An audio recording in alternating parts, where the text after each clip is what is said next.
Picture, if you will, the holidays of yesteryear. Kiss me quick, Brighton Rock, donkeys on the beach. Well, this is nothing like it. Big trouble in tourist Thailand. You're watching Bravo. This programme contains strong language, like and.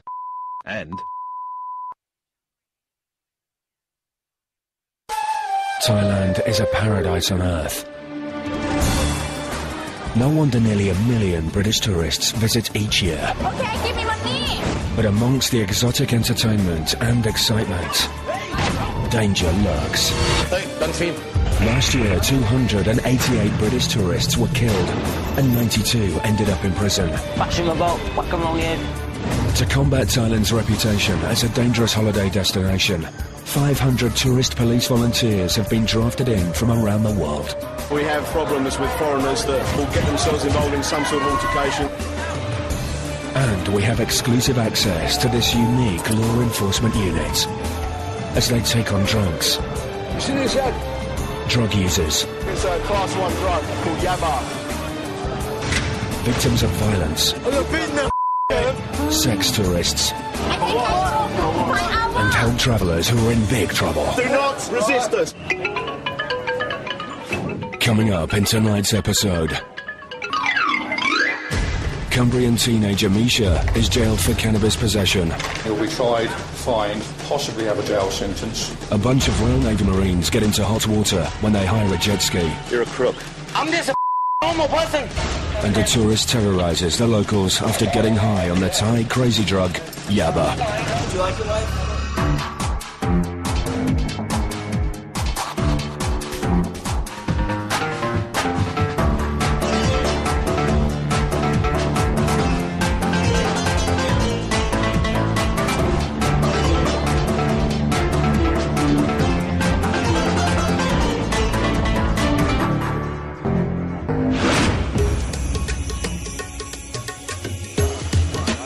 Phuket is a major port and stop-off points for the British and US Navy, carrying out operations in the coastal waters of the region. And with hundreds of British sailors desperate to unwind, it's up to naval police officers Matt and Tim to hit the streets and make sure that their charges don't get into too much trouble.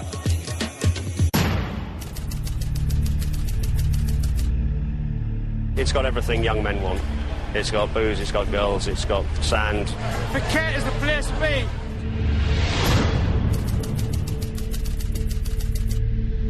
The big issue here in Thailand, certain Thais trying to rip our guys and girls off. The mopeds, the scooters and the jet skis, they are a particular problem. Our personnel and all Westerners are getting fleeced out here, and it's, we believe, by organised gangs. Hello, jet ski.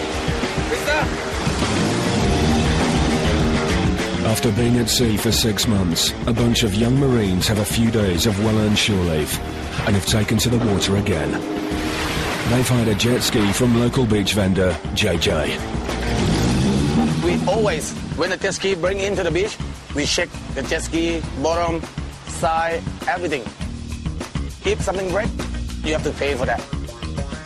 Some try to run away, but when we get them, when we run, follow them, and we get them. For one of the young sailors, fun on the ocean wave has suddenly turned into big-time tourist trouble. On returning the jet ski to base, owner JJ is saying it's been damaged, and he's about to threaten them. One of the lads who hired the jet ski tried to run away when he was challenged about the damage, but was captured by a gang of JJ's workers before he could flee. 21-year-old Marine Jack now stands captive. Nervous and on edge, he tries to defend himself against the accusations. Basically, it's been hit on the side, and if you just look underneath there, I can't remember being hit in the side there, because that's where my leg would have been. If my leg had been there, I think I'd have knew about it, because I'd have moved. So, what are we gonna do? JJ is angry and claims that Jack ran away from his responsibility. Don't try to run away again, okay? Otherwise you're gonna have blood on your face. You can break anything of anyone. I don't give a fuck. I don't care. You break my jet ski, you have a problem with me. We are men. We're not girls. We're not lady boys. You don't wear a skirt, you wear a pen, right? We talk straight. This for repair, it's gonna cost you 44,000 baht. 44,000. That's around £800. I can't afford that. I haven't got that much. I ask you one more time, how much you can pay for me? 35, that's it. 35. Make it 40. 40, not 35. I not pay for nothing that I don't do wrong. I sit and drink beer on the beach. I don't even drive a jet ski. And my jet ski come and break it. And you want to pay for nothing I do it? Kiss my ass. With the young Marine cornered and the situation escalating, Jack's friends finally return.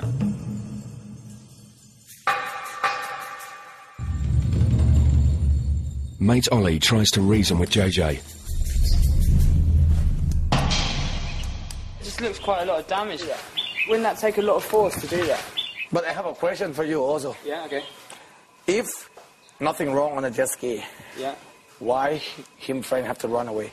You a Navy, what you scared for? Nah, army, yeah? Hey, Getting nowhere, the situation reaches flashpoint, who the one who run fast in this place? and the hostilities take a potentially deadly turn. Hey, don't film. Oh, sorry. Who the one who run fast? Hey. What? What you say? What you say? Sorry, mate, sorry. My gun in my house. You do something bad in my house, I can shot you. It's 4 millimeters. The bullet is this long. Don't try to run away. Trust me, you don't want to do that. Trust me. Coming up, we find out how, as the full moon party gets into full swing, Cumbrian teenager Misha sees her dream holiday turn into a nightmare as she finds herself banged up for cannabis possession without the money to make bail.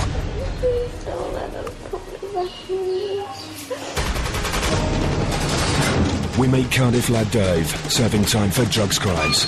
I think people back home would be horrified by it all. You know, nice happy houses and that, their cups of tea. And Naval Police Chief Tim arrives at jet ski hireman JJ's camp, sparking an electrifying confrontation. You're a crook. I'm just a fucking normal person. Don't shout at me. Listen to me. Do not shout at me.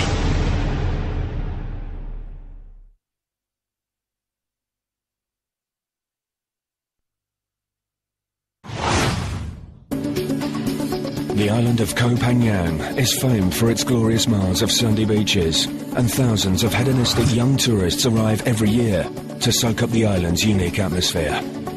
But despite the in-your-face warnings about drug taking being the first thing they see when they step off the boat, many choose to ignore it, and as we are about to find out, to their grave peril.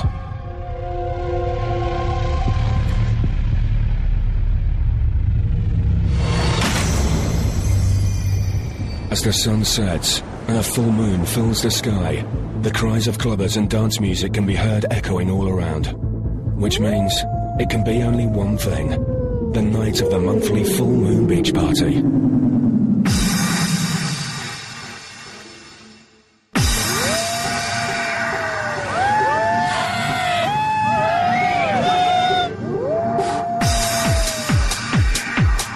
And the sands are alive with the sights and sounds of 20,000 revellers who are going wild for it. Party!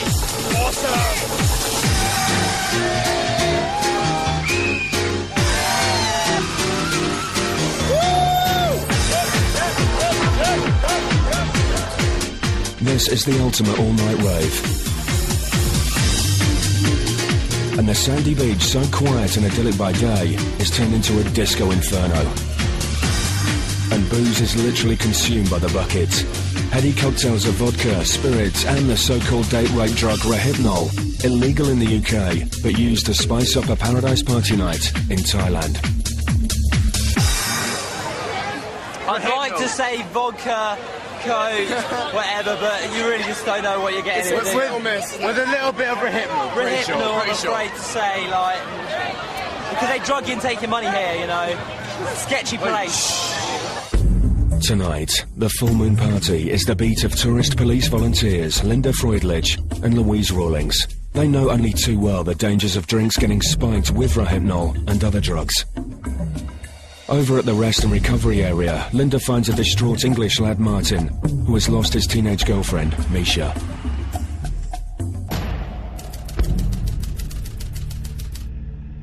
The poor guy, he's been here 3 or 4 times already.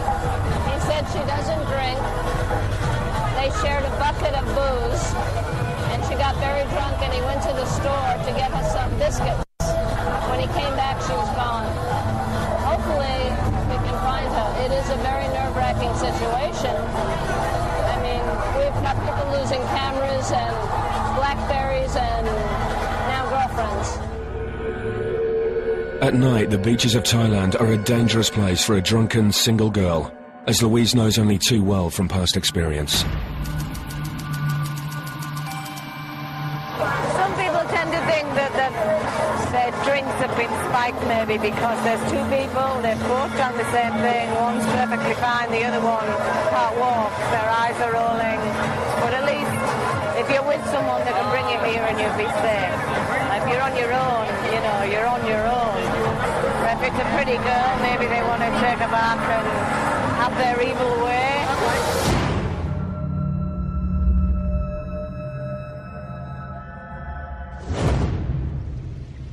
As a new day dawns, the partygoers are still recovering. But there's no chilling out for Martin. He's been searching frantically all night for girlfriend Misha, and finally, he finds her in a police cell, arrested for cannabis possession, caged behind bars with a gang of local Thai criminals. She doesn't know what's happening. She's not been told anything by the police. She doesn't know exactly how much money it is. She spoke to a couple of the people in the cell who were having to pay upwards of 70,000 baht. She's like 1,500 quid, pounds. And there was another boy who had to pay 10,000. And none of it seemed uniform. Like, it didn't seem like there was any charges or what you had to pay. This was what you'd done, so this is what you got to pay. It all seemed a little bit. I mean, how were you able to resolve the situation with I'm not. money? I've got in my wallet 5,000 baht, no money in the bank. She's got like 10,000 baht on her, something like that. That's it, that's the option. It's 70,000. We're fucked. Martin returns to the prison to find a highly distraught Misha. After consoling her, he goes to find the custody sergeant in a bid to negotiate her release. Misha is left to contemplate her fate, and it's not good news for Martin. Fuck. Martin, what is this, just explain, what is the situation now? You mean, are you worried about the situation? Yeah, I am fucking very worried. Because I've got to pay him 65,000 baht. I don't have anywhere near that sum. Anywhere near that, so I don't even have a quarter of that money. And, yeah, there's nothing else I can do. Even if I manage to get money from Misha's mum or my mum, which they don't have that amount, I can't take that amount out of the bank in one day. I only take £200 out a day, so I have to take me days to get the money. How is Misha taking this? She's pretty upset. And I'm close to fucking passing out. I've been up all night. It's fucking roasting hot. I can't do this anymore. It's fucking all day. It's going on. It's going to go on all day. Yeah, I'm knackered. She's fucked as well. The police show some compassion and let Misha out of the cell for a few precious moments with Martin. But she's beginning to face up to the harsh reality of her situation. They don't have the money to make bail, so she will be forced to return to the cell. And possibly be transported to a maximum security Thai prison. As Misha awaits her fate, over in Phuket, the dispute between young Marine Jack and jet ski hireman JJ... Why you try to run away? Tell me why. I don't know why. ...is reaching flashpoint. Hey, don't film. Who the one who run fast? Hey. What? What did you say? What did you say? Sorry, mate, sorry. Right, +44, yes. The demands turn into threats, and the now seriously worried young Marines call in their boss, Naval Police Chief Tim. He's seen his lads scammed for money in a similar way many times before. Tim immediately goes head-to-head with JJ. Where's the boss? I'm the boss. You're the boss? Yes. Right. How come every time one of my guys hires one of your jet skis, there's something wrong with it? There always seems to be something wrong with your jet skis when my lads have used them. If nothing happened or anything damage happened on the jet ski, don't worry with that. Right, obviously nothing's happened. And how nothing happened? He didn't hit anything, so what's hit him that's How caused are you damage? sure that him not Let me hit see it? the damage. Okay. If there's ever any damage to the hull of a boat, the salt water causes corrosion and decolorization, which leads to telltale signs if the damage is fresh or old. And they will see it, new or old damage. If the brand new is a white color, if the old damage, when they touch the water, it's gonna change the color, been black or brown. If the old damage been black or brown.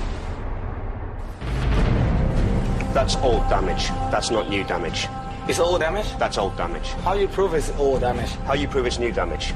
That's old damage. I can tell They by the said to me. staining. By the staining. They said to by me. The don't start shouting at me. I don't start shouting Don't to you. shout at me. I don't Don't shout. shout at me. So Don't you shout listen at me. first, okay? That's old damage. Can you listen first? I don't worry you're the boss or you're a captain. I don't care. This is my business. Yeah, your business. And it's if corrupt.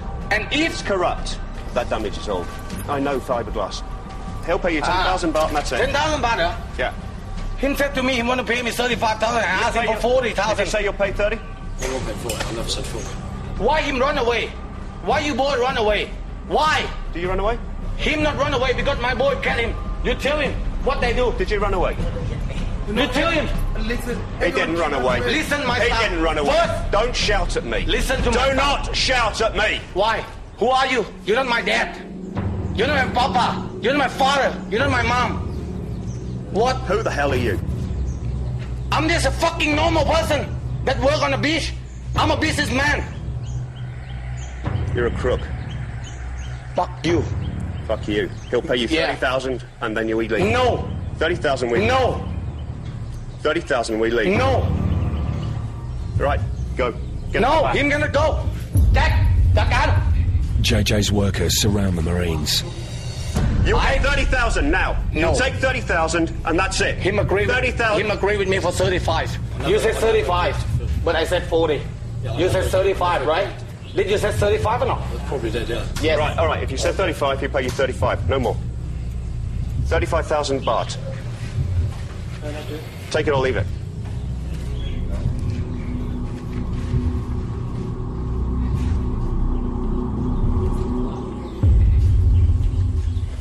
Striking a deal was a costly error on Jack's behalf, costing the young Marine around £625.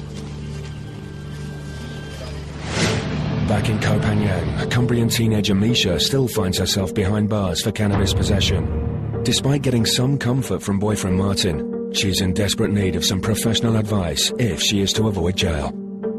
Neil Bambridge, a British embassy agent, has been alerted to Misha's plight.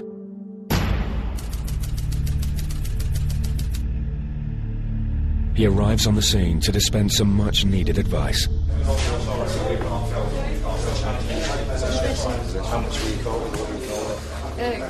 Cannabis this month.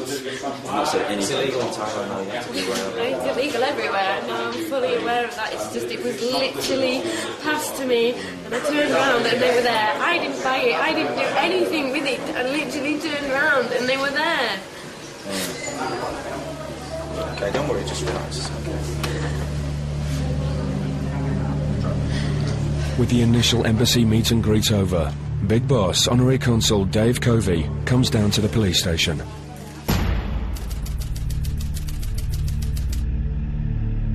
And I'll tell all of you collectively what is the likely next chain of events, okay? Don't worry about it, it's not the end of the world. He goes through the formalities and procedures of the Thai justice system with Misha and any other Brits who have been kept back in the cells.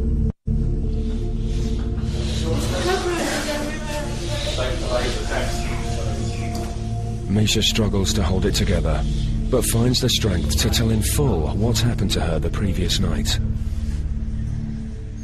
We went to to the full moon party and someone gave me some cannabis and I didn't smoke any, and then some police just came out of nowhere and arrested me.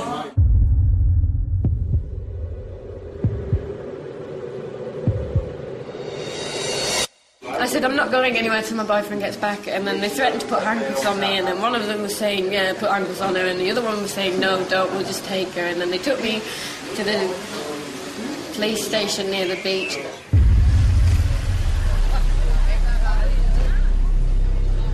Made me sign something that I couldn't even read,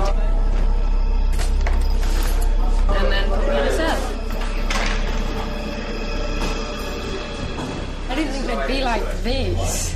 In England, you're allowed 3 strikes and then you're out. But here, you're caught with it, whether it's yours or not, and that's it, you're put in prison. But was it yours, Misha? No! The revelation that the drugs were Martin's is no consolation for Misha. She was caught in possession with them, and she will do the jail time. Do you feel any sense of responsibility? I mean, do you feel, you know... Yeah, I should be in there. I should be in there. Just want to go home. I want to get her out and go home. So I'll pay them the fucking money, pay them the bribe and go home. Big sick of it. Bullshit. But getting Misha out of the fix she is in may not be that simple, as many tourists before her have discovered.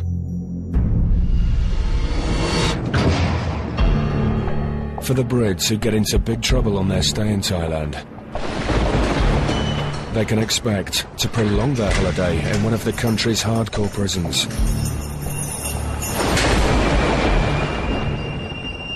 Over 102 British residents are currently serving time for crimes ranging from drug dealing to sex offences. I think people back home would be horrified by it all. In their nice happy houses and that, their cups of tea.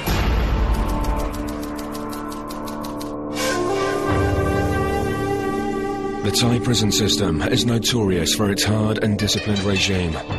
As many as 150 prisoners can have to share cockroach-infested cells. It's a tough regime.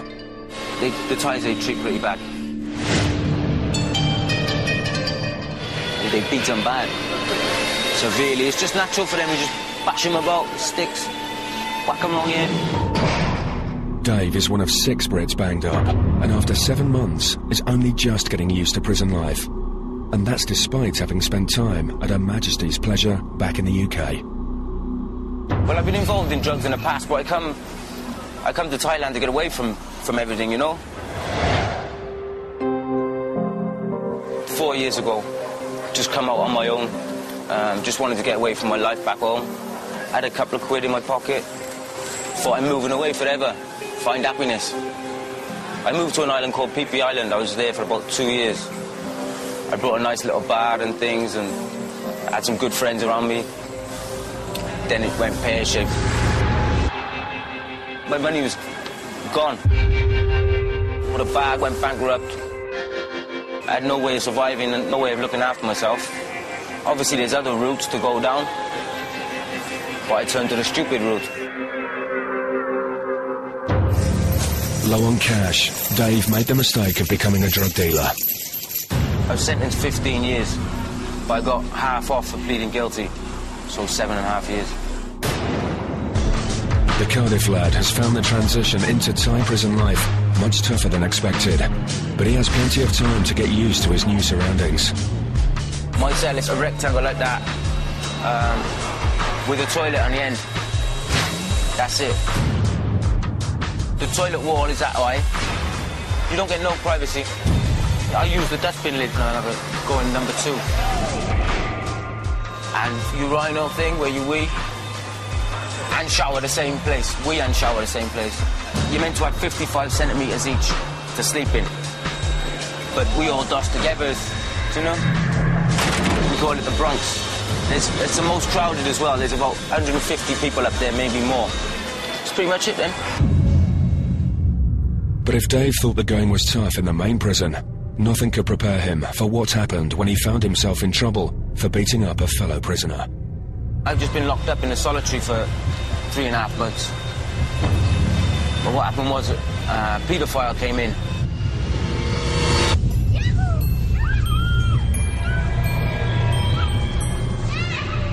I don't really get on with that. I don't agree with all that stuff. So I give him a little bash. I bashed him up a little bit.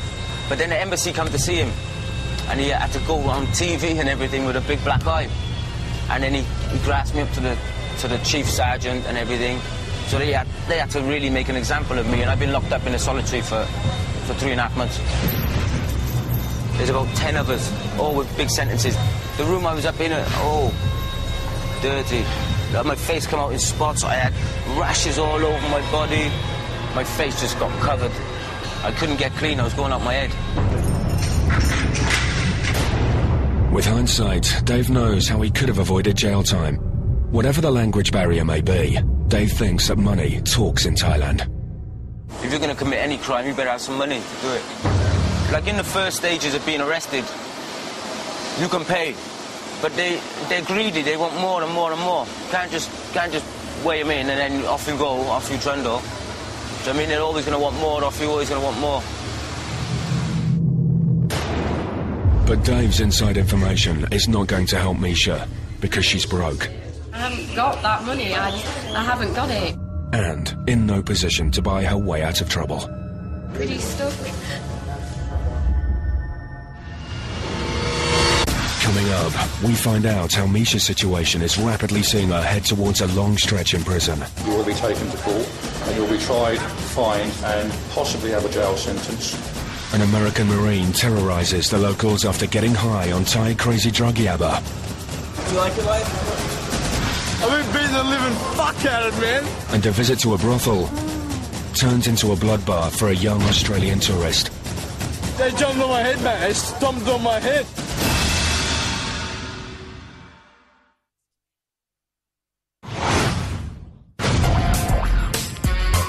Welcome to Walking Street, the most famous and vibrant part of the Thai city of Pattaya. Running from Beach Road to Bali High Pier, this 2-mile stretch is traffic-free at night and a mecca for tourists, especially guys looking for a good time, in the way only Thailand knows how to provide. This hotbed of crime is the beat of expat police assistant Howard Miller, who joined the tourist cops over 5 years ago. The tourist police concept is unique to Thailand. They have recruited unpaid volunteers to work alongside their full-time police officers. Some of these volunteers are full-time, others part-time. When in uniform, they are at the front line of law enforcement when tourists get into trouble. What we do here in Thailand is quite a unique programme. I'm pretty sure they don't do anywhere else in the world, where foreigners are working directly with the police of that country to deal with crime. Amongst the glowing neon signs can be found dozens of go-go bars, discos and brothels. The streets bustling with hookers, ladyboys and white boys, offering even the most seasoned traveller a truly exotic experience.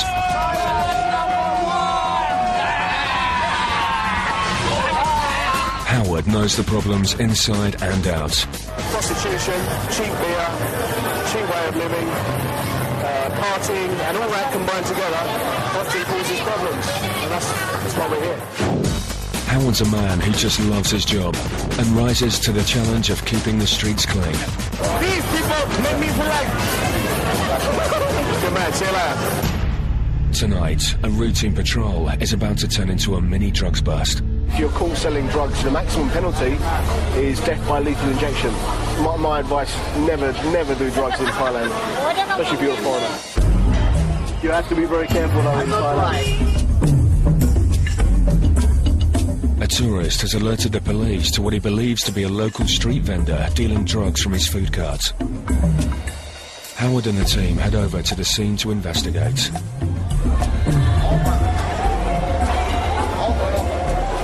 On arriving at the cart, they find the vendor has fled, but he has left behind some incriminating evidence.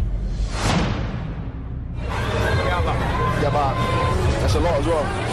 Looks like it's a class 1 drug called yabba, which is methamphetamine. It looks like the owner of this food cart here had them stashed in a small hole, and is probably dealing from here. A Russian tourist saw it and basically called us, But obviously the owner of the car has gone away, so we'll try and find out who owns the car and we'll go from there. Howard and his colleagues turn over the rest of the cart looking for more drugs but find nothing. So spread their investigation wider by asking nearby traders who the owner may have been. But none of them claim to know, saying he has just set up shop there today. We're assuming they're real drugs, they might be fake.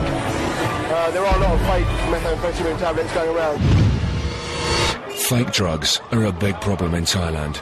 But to Howard's experienced eye, these particular ones appear real due to their shape, colour and hallmarking. Keep an area clear, don't want too many tourists around, please. Howard takes the mini haul over to the police mobile and awaits the arrival of narcotics officials from the police station, who will test the drugs to see if they are real. 1, 2... They may look small and innocuous, but they are dangerous and potentially deadly. And as Howard explains, yaba is a real problem in Thailand. Yaba, in the exact literal translation, means crazy drug. It's just methamphetamine, speed, basically. In Thailand, they're orange tablets. A lot of them come over the border from Cambodia and Burma. They're mostly not manufactured here in Thailand. This footage was taken by a Thai police officer. An American Marine got this high after taking just one yaba pill. He was found by the locals, screaming in the street and writhing about in the road before the police arrived to arrest him.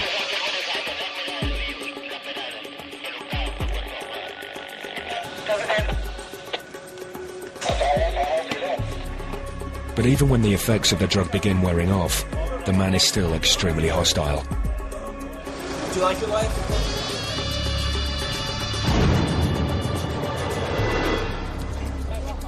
Back at the police mobile, the narcotics squad have arrived and they inspect the pills. What they're doing now is they're just testing to see if it's real drugs or not. There are a lot of fake drugs around. I mean, I think you get that in any tourist town around the world, you know, fake drugs. But we've had a tourist police detective just turn up as well. They'll verify if it's real or not. You get jail time for that though if you were caught with that amount of tablets. Quite serious jail time. It's quite uncommon to find it on this street actually. They'll often try and sell marijuana and things like that, but to actually sell Class 1 drugs is quite unusual. With one job done and dusted, it's on to the next one for Howard. And it couldn't be more different. The call has come in that a 20-something Australian tourist has been beaten up in a brothel. Howard and his team head straight to the destination. Upstairs? Wow. Entering the massage parlour, they find the man bleeding from the head and staggering down the stairs.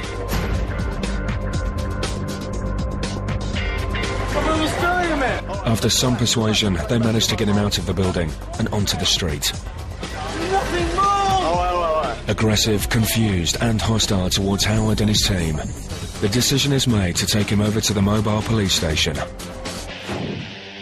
The mobile is basically a police station in the street, set up informally around a table so the cops can speak to tourists who may be victims of crime in a calm, controlled manner. Sit down, sit down. Howard sets to work finding out who the man is and what happened to him. What's your name? What's your name? What do you think I've done wrong? I got beaten the fuck out of him. I've been beating the fuck out of him. What happened? What happened? I've been beating the living fuck out of him, man. Okay. I went upstairs, they grabbed hold of me. Yeah. They said, where the fuck do you think you're going? They threw me down the stairs, smashed my head. You see my head? They jumped on my head, man. They stomped on my head. Two of them started beating up on me. They held me on the stairs. Okay. And 2 years rocked up. Okay. And that's what happened. Okay. Why did they do it in the first place? Was there any reason why they did it? No, it was just... They just dragged you off the street? Nah. I was up the street. I was trying to run up the stairs. Yeah. Howard's softly approach isn't getting him very far, as the man just rages about his injuries and mistreatment by the locals. Beat the fuck out of me, man. Okay. But why did they hit you in the first place? I don't understand. Because I tried to run up the stairs, man. Why did you run up the stairs? Don't know, man. If the drunken tourist doesn't know why he went up the stairs, Howard thinks he does. Walking Street is famed for its massage parlours. There's lots to do around Thailand. Women, bars, lots of balls, and sex. And all it seems to do, every minute of every day, is like have balls. These one-stop shops are a box of exotic delights, but are also places where disputes regularly break out over money, or with tourists not understanding the customs and the ways of the Thais when dealing with this kind of business. This is one of the problems that we have here, is the cultural differences between Thailand and the rest of the world. With Howard believing the young Australian to have been involved in some altercation at the brothel, he tries to maintain a cool head and calm him down. What do you think I've done? Hang on. What do you think Hang on, I've done? hang on. What do you think I've done? Hey, listen to what I'm saying. We're talking to each other. What have I done? What have I done? Relax. It's very aggressive. But I spoke to him very calmly. I didn't show him any aggression at all. But there was times there I thought maybe he was going to kick off, to be honest with you. He told me I've done nothing wrong. With the man not getting any more sober, Howard takes his mobile phone to look for contact numbers and discovers that his father lives around the corner. Hey, Dad! So Howard calls him, cue even more abuse. Can you tell these fucking dickheads that I'm on your fucking side? I've been beating the fuck out of him. But Howard has heard it all before and takes it in his stride. Can you tell this dickhead that I'm on the fucking walking straight, eh? You know, he was using some quite expletive language towards me. But, you know, I just used my common sense. He was drunk. You know, he didn't really know what he was saying. He might have been calling me this name, that name, but really he was drunk and he was just a silly boy. It's better that we release him into the care of his father. His father can take care of him. And let's face it, he's going to have a hell of a night with him. My dad would rock up. With Dad on the scene, the boy begins to calm down. And with no charges to be pressed, he's sent on his way. Grab a seat, Dad. Grab a seat. Grab a seat. Listen to him, listen to him. Hey, would you shut up? Yeah. Okay. Please shut up. Let me first of all, let me tell you, he's in no trouble. He's under arrest, nothing at all right? We're just looking after him. Would you shut up, please? He's got a head injury there, you must know about, okay? I'll take care of that. All right. But we obviously he's quite drunk. We just want him to... Now you're here, it's great. All right, well, yeah, please take care of him. But he's got a nice head injury there, might he? It's all my fault, bro. No, relax. It's not your fault. Nothing's your fault. All right? Good night, sir. Good night. We're not in the business of trying to lock people up. We're trying to help them at the end of the day, trying to stop them from getting into any more serious trouble. If he'd have got more violent, then we would have probably cuffed him and possibly sent him to the police station. But he was just a silly boy, out with his father all day, drinking, very drunk. Time for him to go home, basically. Just another tourist who got more than they bargained for when they took a stroll down Walking Street. Coming up, Cumbrian lass Misha's situation goes from bad to worse as she's faced with a stretch inside a Thai jail. You will be taken to court and you'll be tried, fined and possibly have a jail sentence. Locked up for cannabis possession, British tourist Misha has had all her hopes of a quick and simple release dashed. And now she's about to be dealt a double body blow, with the news that she can neither bribe her way out or get bail. They've been telling us all night that it's going to cost thousands, and then we have to go to court, and then we have to give them our passports back. I have to give them our passports, and it's costing thousands basically, and I haven't got that money. I haven't got it. If I haven't got it, then I haven't got it, and I can't get in touch with anyone in England because of the time difference, and they haven't got the money anyway, so pretty stuck.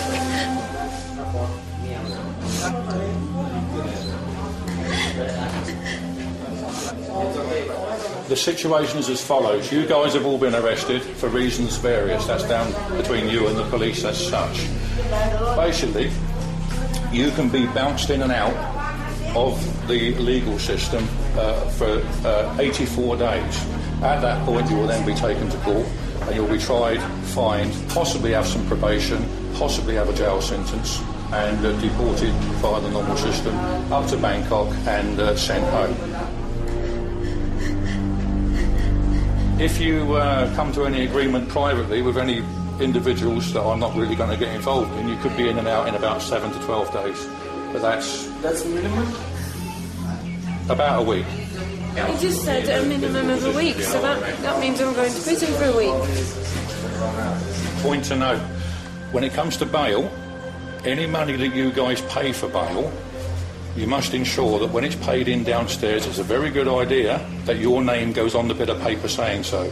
Otherwise, when it's refunded, the person that paid it in will take it, they won't give it back to you. I'm just warning you as best I possibly can without putting myself in a position of difficulty, if you know what I mean. The consul's news is ultimately all bad for Misha. Martin knows she is now looking at a spell in prison, no matter what happens. Coming up next week, Misha's cannabis conviction looks likely to send her to jail. It doesn't seem like you're gonna just get off with a fine. It doesn't seem like that. No. Okay. The dream holiday has truly become a nightmare. A pair of mercenaries on holiday from Iraq go on the warpath on the streets of Pattaya. You see this ad? And a British football fan fears for his life as he gets lynched by an angry mob of locals. In 7 years of doing this, I've never met anyone that's done that before.